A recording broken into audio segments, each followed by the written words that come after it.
Setelah sholat subuh dan setelah sholat asar, kita tidak diperkenankan melakukan sholat apapun kecuali sholat-sholat itu punya sebab, yang sebabnya sudah berlalu atau sebabnya mengiringi sholat tersebut. Jika sholat yang tanpa sebab namanya sholat sunat mutlak, itu yang nggak boleh. Sholat mutlak, Anda habis setelah sholat subuh lalu Anda sholat 2 rakaat, sholat apa? Sholat sunat mutlak, sholat apa saja, nggak boleh. Tapi kalau Anda masuk masjid habis asar, sholat masjid, Anda sholat asar di sebuah masjid, akhirnya Anda diajak oleh guru Anda masuk ke masjid yang satu lagi, maka Anda masuk masjid boleh sholat rakaat tahiyat, 2 rakaat tahiyatul masjid. Karena apa? Sebabnya adalah mengiringi sholat Anda. Artinya apa? Kapan Anda masuk, Anda sunnah sholat. Ini nggak ada masalah. Akan tapi yang nggak boleh itu bukan semua sholat. Semua sholat, mungkin kita balik saja seperti kalimatnya kayak ekstrim biar kerasa. Semua sholat boleh Anda lakukan setelah semua sholat sunnah, boleh Anda lakukan setelah sholat subuh sama asar. Saya balik kalimatnya biar kerasa, kecuali sholat sunnah mutlak nggak boleh, sama sholat sunnah yang sebabnya mutaakhir nyusul. Contoh sholat umroh. Umroh itu antara sholat dengan niatnya duluan sholat, berarti umrohnya nyusul, sholat dulu baru umroh, maka sholat ini tidak boleh dilakukan setelah sholat asar. Makanya kalau Anda ke Tan'im sana, sholat asar berjamaah, kemudian Anda mandi, kemudian setelah itu Anda mau umroh, nggak pakai sholat sunnah umroh. Karena apa? Sholat sunnah umroh itu antara sholatnya dengan umrohnya duluan sholat, sebabnya mutaakhir. Tapi kalau sebabnya duluan, boleh. Sholat sunat yang sebabnya mendahului, itu boleh. Sebabnya mendahului atau mengiringi, contoh tahiyatul masjid atau sholat wudhu. Ibu setiap habis wudhu disunnahkan sholat sunnah. Sekarang Buya mau tanya, wudhu dulu atau sholat dulu? Bener nih, sholat sunnah wudhu sebelum wudhu atau setelah wudhu? Kalau ada sebelum wudhu, gila dia, nggak punya wudhu mau sholat. Jadi sholat sunnah wudhu itu setelah wudhu. Maka kapanpun Anda wudhu, saat itu pun Anda sunnah sholat, biarpun di waktu yang katanya haram tadi. Lah termasuk mengkodok. Lah mengkodok itu utang dulu atau bayar dulu? Utang dulu, ya kodok kapan saja lah. Habis sholat asar Anda punya kesempatan mengkodok, kodok. Termasuk sholat sunnah pun bisa dikodok di setelah waktu asar. Ini kisah terjadi pada zaman Nabi pernah melakukan ini, supaya khususnya ini di dalam madhab Imam Syafi'i ini, dan riwayat dari Imam Ahmad juga kalau tidak salah begitu. Yang jelas madhab Syafi'i, Imam Ahmad juga, bahwasanya sholat sunnah yang ketinggalan boleh dikodok biarpun di waktu yang katanya nggak boleh tadi. Contoh, Anda sibuk nggak sholat ba'diyah zuhur, kemudian sampai masuk waktu asar, Anda sholat qabliyah asar, habis qabliyah asar Anda sholat asar, setelah Anda sholat asar baru sadar, saya belum ba'diyah duhur, maka Anda boleh melakukan sholat ba'diyah duhur setelah melakukan sholat asar.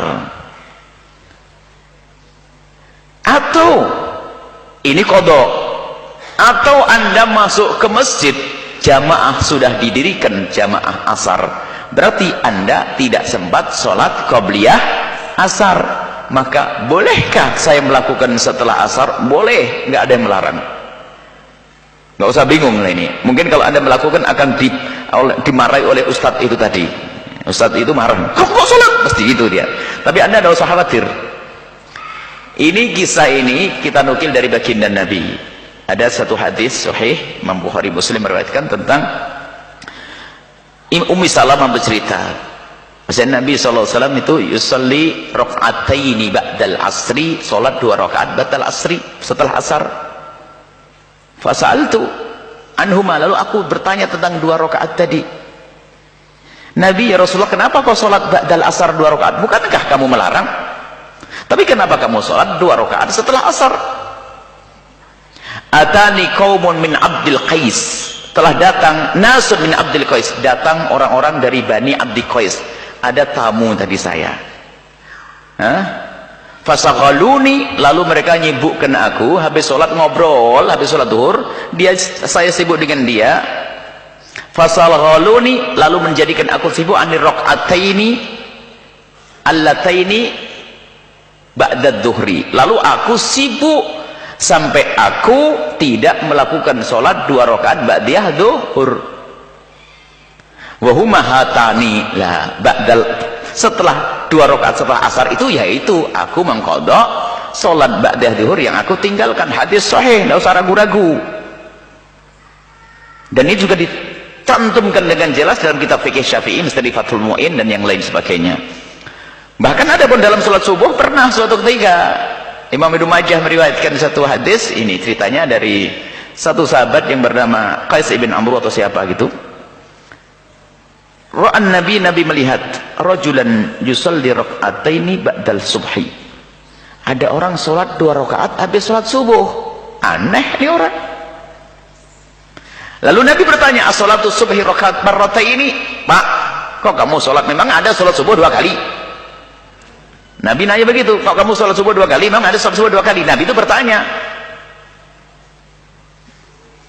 Dia menjawab, lam akun sholaitu, aku belum sholat qablahu raka'ataini qablahuma, aku belum melakukan sholat 2 rakaat sebelum subuh. Maksudnya, ya Rasulullah, sebelum subuh tadi saya belum sholat, 2 rakaat subuh tadi belum sholat, qabliyah subuh saya belum sholat. Fasallaituhuma, lalu aku lakukan sekarang ya Rasulullah. Fasakatan Nabi, lalu Nabi diam. Nah, ini ada contoh. Jadi jangan sampai Anda ketinggalan kemuliaan kalau ternyata Anda ketinggalan sholat subuh, qabliyah subuh, maka Anda boleh melakukan setelahnya. Yang enggak dibenarkan begini, sholat qabliyah subuh enggak, nanti aja. Oh, itu enggak benar, namanya tahri, sengaja ingin mencari-cari di waktu, itu enggak benar, enggak boleh. Tapi kalau memang terjadi begitu saja boleh. Misalnya apa? Ada qabliyah subuh, ada waktu. Kenapa kamu udah qabliyah subuh? Nanti aja setelah sholat subuh. Wah, nggak boleh begitu. Namanya main-main itu. Wong bisa melakukan sebelum subuh, kenapa melakukan setelah subuh? Tapi dalam keadaan seperti tadi, tiba-tiba jamaah sudah didirikan, Anda supaya tidak ketinggalan kemuliaan 2 rakaat subuh, lakukan setelah sholat subuh. Tapi ingat, kalau Anda masih di lingkungan orang yang tidak ngerti ilmu, Anda dimarahi, digoblokin lagi bahkan nanti. Ya, hati-hati saja. Baik, ini adalah tentang ini. Kemudian tentang itu. Kemudian nanti tidak ada keharaman sholat apapun kalau Anda berada di Masjidil Haram. Habis sholat subuh Anda sholat lagi juga boleh di Masjidil Haram. Itu yang ada di dalam madhab kita Imam Asy-Syafi'i radhiyallahu anhu. Tapi lihat, Imam Syafi'i yang biasanya sok mengejar dalil, saya tidak berdalil. Tapi lihat, madhab Imam Syafi'i ternyata bersandarkan dengan hadis yang sangat jelas dari baginda Nabi Muhammad SAW. Biarpun pendapat itu ternyata tidak diambil oleh madhab Malik, tidak diambil oleh madhab Hanafi, makanya tidak mustahil kalau Anda habis sholat subuh nanti di Mekah dimarahi. Kalau boleh, oh iya, mungkin dia Hanafi atau Maliki. Anda tidak usah ragu, Anda Syafi'i. Ada hadisnya. Apakah mereka salah? Oh tidak, mereka punya ijtihad yang luar biasa. Kita tidak saling menyalahkan. Akan tapi ini wawasan yang kami hadirkan. Wallahu a'lam bissawab.